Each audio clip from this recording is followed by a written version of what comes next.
नमस्कार विद्यार्थी मित्रांनो, क्रिएटिव्ह मॅथ्स मराठी या आपल्या लाडक्या युट्यूब चॅनलमध्ये तुमच्या सगळ्यांचं सहर्ष स्वागत आहे.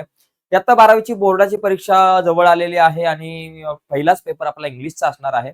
आणि इंग्लिशवरच आज आपण चर्चा करतोय की इंग्लिशचा रायटिंग स्किलचा एक महत्त्वाचा भाग जिथे तुम्हाला 4 पैकी 4 मार्क मिळू शकतात. तो भाग म्हणजे काय? Drafting a message, virtual message. बघा, एकदम सोपा भाग आहे मित्रांनो. साध्या सोप्या पद्धतीने आपण बघूयात की ड्राफ्टिंग अ व्हर्च्युअल मेसेज हा एक सिंपल पार्ट आहे. आणि याच्यामध्ये तुम्हाला आउट ऑफ मार्क 4 पैकी 4 मार्क तुम्हाला मिळू शकतात. व्यवस्थित जर का तुम्ही लिहिलं, हा मेसेज जर तुम्ही ड्राफ्ट केला की तुम्हाला आउट ऑफ मार्क मिळू शकतात. तर जाऊयात मित्रांनो पुढे. पुढे जाण्याच्या अगोदर एक छोटीशी रिक्वेस्ट आहे. नवीन असाल तुम्ही आपल्या YouTube चॅनलवर आणि अजूनपर्यंत तुम्ही आपला चॅनल सबस्क्राईब नसेल केला, तर आत्ताच आपला चॅनल सबस्क्राईब करा आणि त्या बाजूला जे बेलचं बटन आहे ते सुद्धा दाबा, जेणेकरून मी अपलोड केलेल्या प्रत्येक नवीन व्हिडिओची नोटिफिकेशन सगळ्यात अगोदर तुमच्यापर्यंत पोहोचेल. तर चला जाऊयात पुढे. बघा, या ठिकाणी हा जो भाग आहे ड्राफ्टिंग व्हर्च्युअल मेसेज. आता याच्यात या ठिकाणी लक्षात घ्या, क्वेश्चन नंबर 4. आता हा प्रश्न जरा नीट समजून घ्या, काही मुद्दे नीट लक्षात ठेवायचे. क्वेश्चन नंबर 4A मध्ये हा प्रश्न असतो. तर याच्यात कसं असतं, एक तर ड्राफ्टिंग अ व्हर्च्युअल मेसेज किंवा स्टेटमेंट ऑफ पर्पज किंवा ग्रुप डिस्कशन. इथं ON राहिला, ग्रुप डिस्कशन. तर या तिघांपैकी तुम्हाला एक प्रश्न सॉल्व्ह करायचा असतो. पण या तिघांपैकी मला वाटतंय की हा ड्राफ्टिंग अ व्हर्च्युअल मेसेज खूप सोपा आहे. खूप कमी लिहायचा असतं आणि चांगले मार्क इथं तुम्हाला मिळू शकतात. तर आपल्याला या ठिकाणी हा मेसेज टाइप करत असताना, म्हणजे ड्राफ्टिंग अ व्हर्च्युअल मेसेज म्हणजे नेमकं काय, की बघा, बऱ्याचदा असं होतं की आपण आपल्या एखाद्या मित्राला अर्जंट फोन करत असतो. मित्र काही फोन उचलत नाहीये किंवा उचलत नसेल किंवा तो बिझी असेल किंवा त्याचा फोन लागत नसेल. असं पण होतं कधी-कधी त्याचा फोन लागत नाही. मग आपण काय करतो की त्याला एक WhatsAppला मेसेज करतो, "अरे प्लीज कॉल कर, असं एक महत्त्वाचं काम आहे." ठीक आहे ना? आपण करतो, मेसेज करतो आपण. आणि आताची जी जेन झेड जे आहे, तुम्ही सगळे मेसेजमध्ये एक नंबर आहे. फोनपेक्षा धडाधड WhatsAppला मेसेज काय टाकताय, Instagramला पण मेसेज काय टाकताय. म्हणजे तुमचं आता आपलं कसं आता की फोन कमी आणि WhatsAppला मेसेज जास्त. पण कधी-कधी आपले चॅटिंग करतो, समोरचा बोलतोय, मी बोलतो. पण बऱ्याचदा असं होतं की आपल्याला एखाद्याचा फोन करायचा असतो आणि तो आपल्याला ऑनलाईन पण दिसत नाही. मग आपण त्याला एक मेसेज ड्रॉप करून देतो की बाबा असा-असा विषय आहे, तो तुम्ही त्याला सांगता. मग तसंच इथं आपल्याला करायचंय. फक्त इथे एखादा विषय ते देतील आणि त्या अनुषंगाने आपल्याला तो मेसेज ड्राफ्ट करायचा आहे. तर बघा, या ठिकाणी हा मेसेज ड्राफ्ट करताना आपल्याला काय करायचंय, कन्व्हर्ट व्हर्च्युअल टेलिफोनिक कन्व्हर्जन किंवा audio chat into short return message. आता याच्यामध्ये बघा, पहिली गोष्ट लक्षात घ्या की हा जो आहे ना, तो थर्ड पर्सन साठी आहे. काय सांगितलं, the message should be written for third person. एक लक्षात घ्यायचंय. पुढचा मुद्दा, इथं डेट मेन्शन करणं गरजेचं आहे. किती तारखेला हा मेसेज तुम्ही पाठवलेला आहे, ही डेट पाहिजे. या प्रत्येक पॉइंटला मार्ग आहे. तर ह्या जर पॉइंट तुम्ही हुकलात, एखादा जरी पॉइंट राहिला तरी मार्क जाऊ शकतात. याच्यानंतर तुम्हाला टाइम टाकणं गरजेचं आहे. बरं, टाइम लिहिणं गरजेचं आहे. बाबा 4 मार्च 7 PM वगैरे काय असेल तो टाइम. आणि त्याच्यानंतर नेम. भाऊ, कोणाला मेसेज पाठवायचा आहे त्याचं नाव. वडिलांना पाठवत असेल तर डिअर डिअर फादर, डिअर पप्पा. ओके. मित्राला पाठवलं असेल तर डिअर अजय. अशा प्रकारे तुम्ही लिहू शकताय. त्याच्यानंतर राईट अ मेन मेसेज क्लिअरली. मेसेज एकदम क्लिअरली आला पाहिजे. क्लिअरली लिहायचा. जो विषय आहे, तो मुद्दा आहे, डायरेक्ट मुद्द्याला धरून. नाही तर कसा आहे बाबा, बरा आहेस का, जेवला का, उठला का, बसला का, how are you, what is the problem and what is the solution of the problem. काय तर दिला थापा, नंतर तुम्ही मेन विषयावर येताय. अशा प्रकारे काय नको, अर्जंट काम असतं, पटकन मेसेज जो आहे तो मोजक्या शब्दामध्ये क्लिअर लिहिला पाहिजे. त्याच्यानंतर काय बाबा, return the name of the sender. जो मेसेज पाठवता, तुम्ही मेसेज पाठवणार आहे, तुमचं या ठिकाणी तुम्हाला तिथे नाव लिहायचं आहे. त्याच्यानंतर simple and correct English. Simple English पाहिजे आणि करेक्ट इंग्लिश पाहिजे. ग्रामॅटिकली किंवा कुठल्याही प्रकारच्या शब्दार्थाच्या चुका नकोय तुमच्याकडे, हे लक्षात घेणं गरजेचं आहे.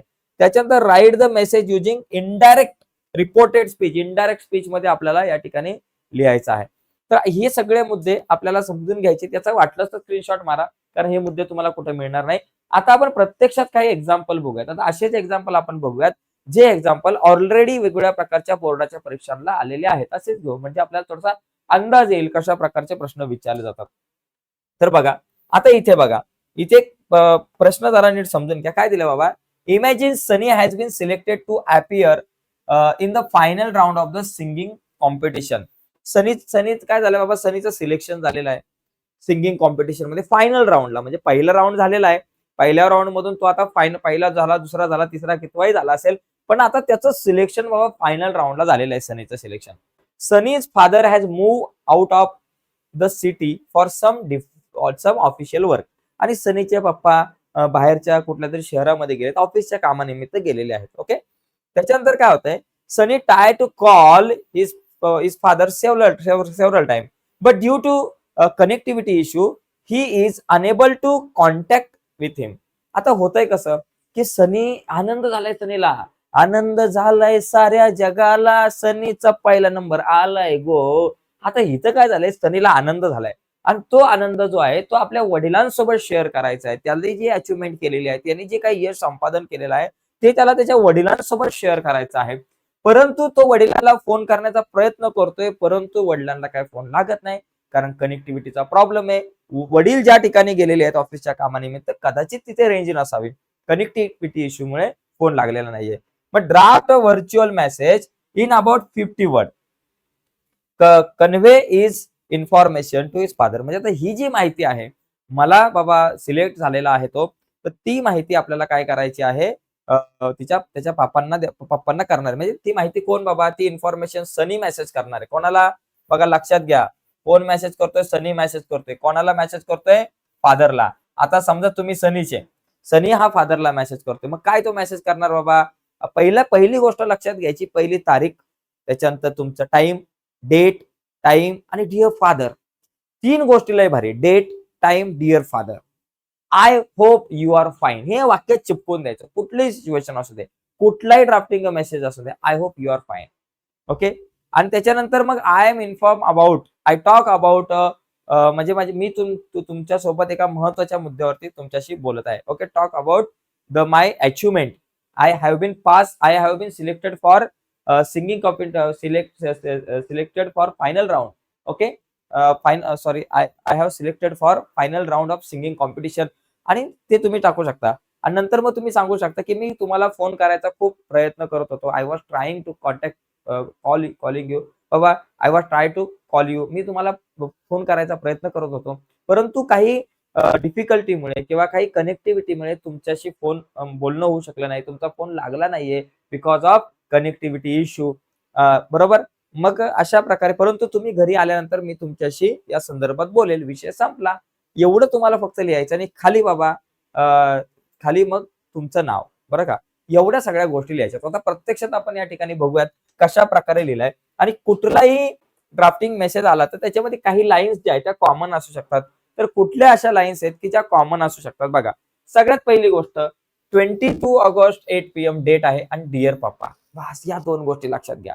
डेट व्यवस्थित लिहायचे, डेट एकदम लिहायचे फिट मध्ये, डिअर पापा. आणि त्याच्यानंतर हे वाक्य बघा सगळीकडे, I hope you are fine. या वाक्याने सुरुवात करायची, I hope you are fine. मी आशा करतो की सगळं काही ठीक आहे.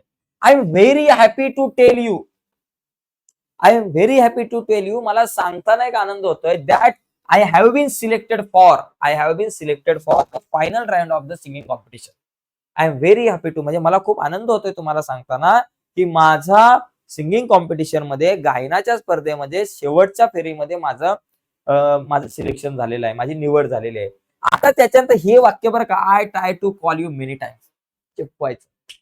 हे वाक्य प्रत्येक ठिकाणी, हा मेन मुद्दा. पहिलं I hope you are fine, नंतर तो तुमचा मूळ मुद्दा, आणि नंतर एक वाक्य I try to call many time. हे वाक्य आलं पाहिजे. Too many time to but due to network problem I could not contact with you. हे वाक्य पण बऱ्याच ठिकाणी तुम्ही वापरू शकताय.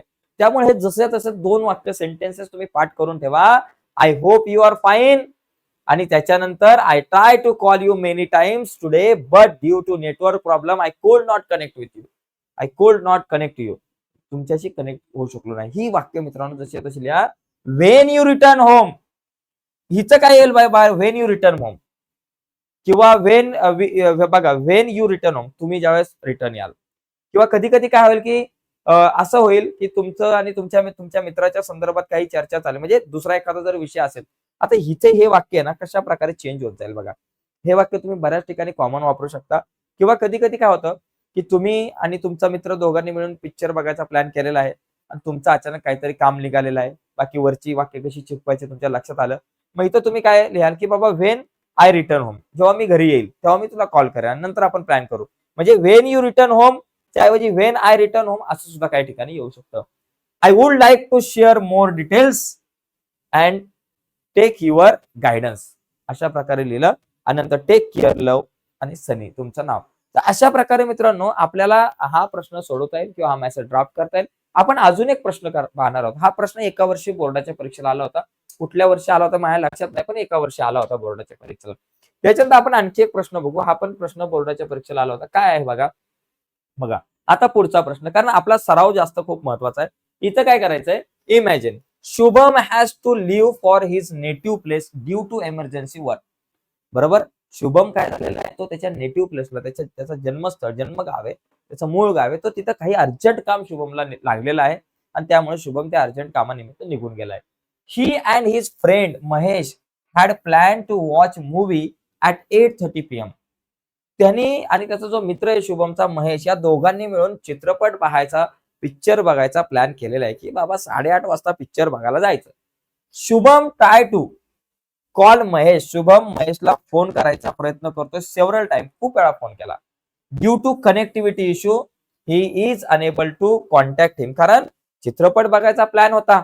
ज्यावेळेस ह्याला गावाला जायचं लक्षात आलं, किंवा मला आता गावाला जायचं, मग याने ठरवलं किंवा महेशला कॉल करून सांगू की आपल्याला काय आता पिक्चरला जाता येणार नाही, चित्रपट पाहायला आपल्याला जाता येणार नाही. परंतु तो काय फोन कॉन्टॅक्ट, तो काय त्यांचा कॉन्टॅक्ट झाला नाही. मग कॉन्टॅक्ट का नाही झाला, कारण कनेक्टिव्हिटी इश्यू. बघा पुढे काय लिहायचं, draft a virtual message in about 50 to 100 words to Mahesh to convey this information, support your message by given appropriate reason. म्हणजे आता ही जी बाबा इन्फॉर्मेशन आहे, की बाबा आता आपल्याला चित्रपट पाहायला जाता येणार नाही, आपण हा प्लॅन नंतर करू, अशा प्रकारचा एक मेसेज टाईप करायचा आहे. हा मेसेज कोणाला पाठवायचा आहे, महेशला पाठवायचा आहे. कोण पाठवतोय, शुभम पाठवतोय. किती वाजता पाठवतोय, मेसेजचा जो टायमिंग आहे इथं, आता लक्षात घ्या मित्रांनो, टायमिंग टाकताना तुम्ही 8:30 PM च्या नंतरचा टायमिंग नाही टाकायचा. तो शक्यतो आधीचा टायमिंग टाका. टायमिंग टाकताना काळजी घ्या, तुमच्या प्रश्नात काय टायमिंग दिलाय त्याच्याशी रिलेटेड तो टायमिंग असला पाहिजे, बरोबर ना. नाहीतर एखाद्या वेळेस असं होईल की असा प्रश्न असेल की कॉम्पिटिशन सकाळी 10 वाजता सुरू झाली, 10 वाजता तुमचा नंबर आला आणि मग तुम्ही 9 वाजता सांगता की मी पहिला आलेलो आहे. अशा प्रकारे नको. टायमिंग बघा, 8:30च्या आजचा टायमिंग द्या चित्रपट पाहायच्या आत. नाहीतर मग तो तिथं पोहोचायचा, अर्धा पिक्चर बघायचा आणि तुमचा मेसेज लागायचा. बघा इथं काय लिहिलंय, 16 सप्टेंबर 7:30 PM डिअर महेश. सुरू, I hope you are fine. मगाशी पण होतं I hope you are fine, इथं पण I hope you are fine. Okay. I have to leave for my native place urgently due to some emergency work. काही emergency work मुळे मी निघतोय बाळा आता. हा, रडू नको बाळा. We had plan to watch movie. We had plan to watch, आपण we had to plan watch movie at 8:30 PM today border 2. Okay. I try to call you many time. हे वाक्य सगळीकडे आलं पाहिजे, प्रत्येक प्रकारच्या मेसेज मध्ये येऊ शकतो. आय बघा काय बाबा, I try to call many times but due to network problem I could not connect you. बऱ्याच ठिकाणी. ओके. आता इथं we will plan to watch the movie some other day, sorry for inconvenience. Okay. आणि take care Shubham. संपला विषय. अशा प्रकारे तुम्हाला हा मेसेज टाईप करता येईल. मी बाजूला होतो, याचा स्क्रीनशॉट घ्यायचा असेल तर तुम्ही घेऊ शकता. ओके. येस. तर बघा मित्रांनो, हा भाग खूप सोपा आहे, तुमच्या लक्षात आला असेल. अशा प्रकारे तुम्हाला मेसेज ड्राफ्ट करता आला पाहिजे. काही कॉमन वाक्य कुठले असू शकतात यावर आपण चर्चा केली. आजची व्हिडिओ नक्कीच तुम्हाला आवडली असेल. व्हिडिओ आवडले असेल तर व्हिडिओला पटकन लाईक करा. नवीन असाल तुम्ही आपल्या युट्यूब चॅनलवर आणि अजूनपर्यंत चॅनल सबस्क्राईब नसेल केला मित्रांनो, तर आत्ताच आपला चॅनल सबस्क्राईब करून त्या बाजूला असलेलं बेलचं बटन दाबा, म्हणजे मी अपलोड केलेल्या प्रत्येक नवीन व्हिडिओची नोटिफिकेशन सगळ्यात अगोदर तुमच्यापर्यंत पोहोचेल. बाय मित्रांनो, धन्यवाद सगळ्यांना.